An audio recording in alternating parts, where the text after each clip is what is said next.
Saudi முனிவர்கிட்ட அந்த நைமிசாரண்யத்தில் இருக்கிற முனிவர்கள்லாம் கேட்குறாங்க.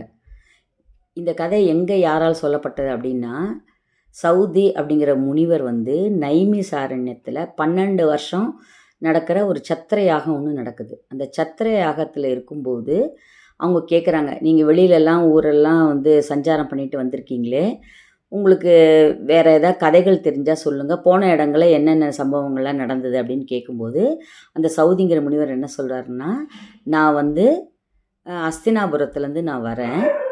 அங்கே என்ன நடந்தது அப்படின்னா, ஜனமேஜயன் வந்து ஆட்சி புரிஞ்சுக்கிட்டு இருந்தான். அவன் வந்து ஒரு சர்ப்ப யாகம் செஞ்சான். அப்படி சர்ப்ப யாகம் செய்யும்போது அப்போ தினம் தினம் அந்த வேள்வியின் இடையிலையும் மாலை நேரத்துலேயும் வந்து வைசம்பாயனர் வந்து இந்த மகாபாரத கதையை சொன்னார். அந்த கதையை நான் கேட்டு வந்து உங்களுக்கெல்லாமும் சொல்கிறேன் நான் அப்படின்னோடனே அந்த அவர்கள் ஆவலாக அவங்க உட்காந்துருக்காங்க. உட்காந்த உடனே அவங்க கேட்குறாங்க, ஏன் வந்து ஜனமேஜயன் சர்ப்பயாகம் செஞ்சான், அதுக்கான காரணம் என்ன அப்படின்னு அவங்க கேட்கும்போது அந்த சவுதிங்கிற முனிவர் என்ன சொல்கிறாருன்னா, ஜனமேஜயனோட அப்பா வந்து பரீட்சித் மகாராஜா. அந்த பரீட்சித் மகாராஜா வந்து தக்ஷகன் என்ற பாம்பினால் வந்து கடிப்பட்டு இறந்து போயிட்டார். அந்த கோபம் வந்து ஜனமேஜயனுக்கு இருந்தது. அதனால் அவன் என்ன சொல்கிறான், எங்கள் அப்பாவை கடித்த பாம்பு இனமே இருக்கக்கூடாது, நான் சர்ப்பயாகம் செய்ய போகிறேன் அப்படின்னு சொல்லி அவன் சர்ப்பயாகம் செஞ்சான். அப்போ வந்து அந்த வேள்விக்கு வந்து வைசம்பாயனர் வந்திருந்தார். அவர் தான் இந்த கதையை சொன்னார். அவர் வாயிலாக நான் என்ன கேட்டனோ அதை தான் வந்து உங்கள்கிட்ட நான் சொல்லிகிட்ருக்கேன் அப்படின்னு அந்த சவுதிங்கிற சொல்கிறாரு. உடனே அந்த பக்கத்தில் இருக்கிற முனிவர்கள்லாம் கேட்குறாங்க, பரீட்சித்துக்கு ஏன் வந்து அப்படி ஒரு சாபம் ஏற்பட்டது, ஜனமேஜயன் வந்து ஏன் அப்படி செஞ்சான் அப்படின்னு அவங்க கேட்டவுடனே அவர் சொல்கிறாரு, அதுக்கு நான் உங்களுக்கு பரீட்சித் மகாராஜா கதையை சொன்னால் தான் உங்களுக்கு புரியும் அப்படின்னு சொல்லிட்டு அவர் என்ன சொல்கிறாருன்னா, பரீட்சித் மகாராஜா வந்து ஒரு நல்ல இளவரசன். அவன் வந்து ஹஸ்தினாபுரத்தை ஆண்டு கொண்டிருந்தார். அதாவது பாண்டவர்கள் வந்து வனவாசத்துக்கு புறப்படும்போது அவங்க வந்து குருஷேத்திர போரில் ஜெயிச்சு கிட்டத்தட்ட 36 வருஷங்கள் வந்து அந்த இடத்த ஆள்றாங்க. ஆண்ட பிறகு அவங்க என்ன நினைக்கிறாங்க, தமக்கு வயசாயிடுச்சு, இனிமேல் நம்ம இருந்து என்ன செய்ய போகிறோம், அதனால் நம்ம வந்து வனவாசம் மேற்கொள்ளலாம் அப்படின்னு போகணும். அவங்க கிளம்புறதுக்கு முன்னே விதுரன், அதுக்கப்புறம் காந்தாரி, திருதராஷ்டிரன், குந்தி தேவி இவங்கெல்லாம் வந்து கிளம்பி போயிடுறாங்க. கிளம்பி போனவுடனே அவங்களுக்கு வருத்தம், அதனால் வருத்தம் அடைகிறாங்க. காந்தாரி இல்லாமல், திருதராஷ்டிரன் இல்லாமல் நாம் ஏன் இந்த மாதிரி இந்த நாட்டை ஆளணும், நமக்கு அதனால் என்ன சுகம் கிடைக்க போகுது அப்படின்னு சொன்னோடனே பரீட்சித் மகாராஜாவுக்கு வந்து அந்த பரீட்சித் இளவரசனுக்கு பட்டம் கட்டிட்டு, அப்பா நாங்கள் வந்து வனவாசம் மேற்கொள்கிறோம், நாங்கள் இனிமேல் இங்கே இருக்க விரும்பலை அப்படின்னு சொல்லி பரீட்சித் மகாராஜா கையில் ஆட்சியை ஒப்படைச்சிட்டு அவங்க போயிடுறாங்க.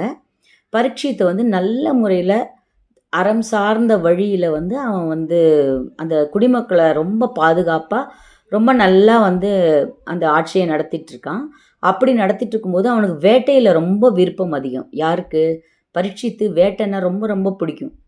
அதனால் அவன் என்ன பண்ணுவான், அடிக்க ஒரு தடவை வந்து அந்த வீரர்கள்லாம் கூட்டிகிட்டு காட்டில் போய் மான், யானை, சிங்கம், புலி, சில வனவிலங்குகள்லாம் வந்து உள்ள நாட்டுக்கு வந்து தொந்தரவு கொடுக்கும் இல்லையா, அதெல்லாம் களையறதுக்காக அந்த வனவிலங்குகளை வேட்டையாடுவான். அது இல்லாமல் அவன் வேட்டையாடுறதுல ரொம்ப விருப்பம் அதிகம்.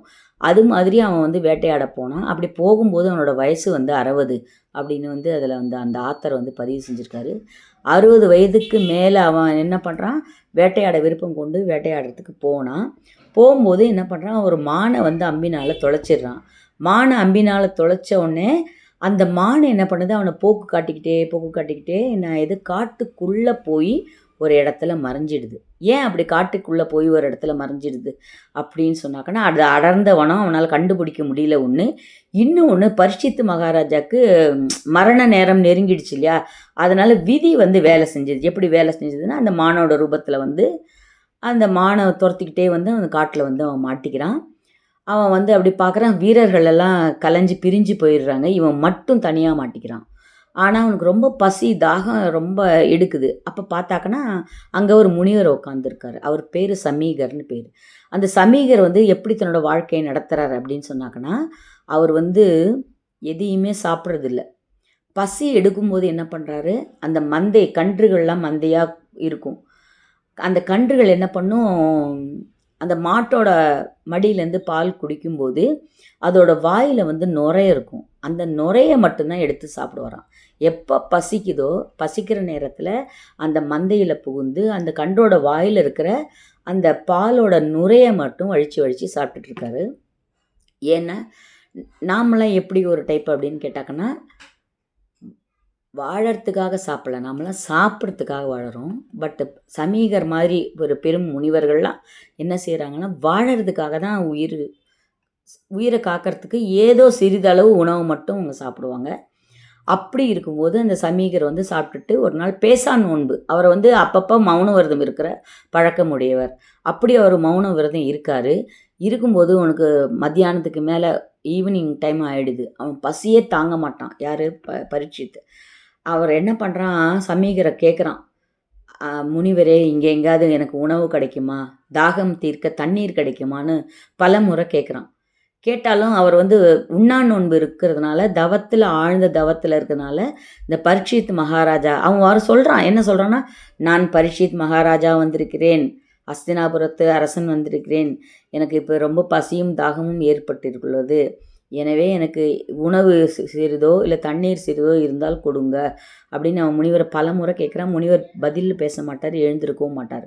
ரொம்ப ஆழ்ந்த தவத்தில் இருப்பார். அப்படி ஆழ்ந்த தவத்தில் இருக்கும்போது அவனுக்கு ரொம்ப கோபம் வந்துடுது. நீ வந்து எதுக்கும் பதில் பேசாமல் நீங்கள் எப்படி இருக்கிறது அப்படின்னு சொல்லி பார்த்தாங்கன்னா, பக்கத்தில் வந்து ஒரு பாம்பு இறந்து போயிருக்கும். அந்த பாம்பு என்ன பண்ணுவான், வில்லால் அந்த பாம்பை எடுத்து அவரோட கழுத்தில் வந்து மாலை மாதிரி போட்டுட்டு போயிடுவான். போயிட்டு போகும்போது பாதி தூரத்தில் வந்து நம்ம என்ன கேட்டாலும் அவர் பதிலே பேசலை. அப்படி பதில் பேசாமல் இருக்கும்போது அவரோட கழுத்தில் நம்ம வந்து அந்த மாலையை அணிவித்தது சரியா, நம்ம ரொம்ப தப்பு பண்ணிட்டோமே அப்படின்னு வீட்டுக்கு போகும்போது அவன் நினைக்கிறான். அப்படி போகும்போது நினச்சவரும் அவன் அதை மறந்துடுறான். ஆனால் அவருக்கு அந்த சமீகருக்கு ஒரு பையன் இருந்தான். அவன் பேர் ஷிங்கின்னு பேர். அந்த ஷிங்கியும் அவனோட ஃப்ரெண்டு கிருசன், அவன் இன்னொரு முனிக்குமாரன். அவங்க 2 பேரும் பேசிக்கிட்டே வரும்போது அவன் சிரிக்கிறான். என்ன சிரிக்கிறான்னா, நான் உங்கள் அப்பாவை நான் காலையில் பார்த்தேன். பார்க்கும்போது உங்கள் அப்பா ஒரு செத்த பாம்பை தோளில் மாட்டியிருக்காரு. அதை நினச்சா எனக்கு சிரிப்பாக வருது. ஆனால் ஒன்று வந்து வருத்தமாக இருக்குது, அவர் எந்த ஒரு நிலையிலுமே அவர் மேலே தவறு எதுவுமே இல்லை. ஆனால் அப்படி இருக்கும்போது ஏன் செத்த பாம்பை யார் கழுத்தில் மாட்டினாங்கன்னு பார்த்தாங்கன்னா, பரீட்சித் மகாராஜா தான் மாட்டினார். அவர் வந்து உங்கள் அப்பா கிட்ட பேசினார், உங்கள் அப்பா பதிலே பேசலை. அப்படி இருக்கும்போது அவர் வந்து கோவத்தில் வந்து அதை மாட்டிகிட்டு போயிட்டார் அப்படின்னு சொன்னோடனே அவனுக்கு ரொம்ப கோவம் வந்துடும்.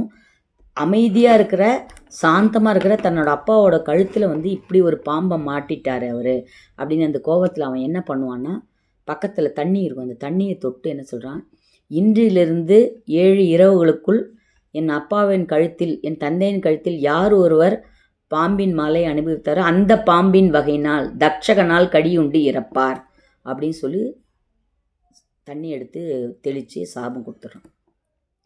சாபம் கொடுத்துட்டு என்ன பண்ணுறான், வந்து அவரை எழுப்பிட்டு என்ன பண்ணுறான், அப்பா தந்தையே நீங்கள் வந்து இந்த மாதிரி ஏன் இந்த மாதிரி செத்த பாம்பு கழுத்தில் போட்டிருக்கீங்க, இது போட்டது யாரு தெரியுமாண்ணா. அவர் அப்புறம் ஞான திருஷ்டி வேலை பார்க்குறாரு. ஆமாம், பரீட்சித் மகாராஜா போட்டிருக்காரு அப்படின்னு சொன்னோடனே இவன் சொல்கிறான், நான் அந்த மாதிரி அவருக்கு சாபம் கொடுத்துட்டேன் நான் அப்படின்னோடனே, முனிவர்கள் நம்ம பிராமணர்கள் வந்து எப்படி இருக்கணும், நம்ம அமைதியாக இருக்கணும், நினைவில் கூட யாரையும் நம்ம துன்புறுத்தக்கூடாது. அப்படி இருக்கும்போது யாரோட ஆளுகை கீழே நம்ம இருக்கோம், பரீட்சித் மகாராஜா ஆளுகை கீழே நாம் இருக்கிறதுனால தான், அவர் ரொம்ப நல்லா ஆட்சி புரியறதுனால தான் இன்றைக்கி நம்ம நிம்மதியாக இருக்கோம். அப்பேற்பட்ட தன்னலம் கருதாத ஒரு உயர்ந்த மனிதனுக்கு நீ வந்து சாபம் கொடுத்துட்ட, அரசன்கிறதும் மகாவிஷ்ணுவை போல் நீ இந்த மாதிரி சாபம் கொடுத்தது தவறு, அந்த சாபத்தை நீ மாற்றிக்கோ அப்படின்னு அவர் கேட்குறாரு.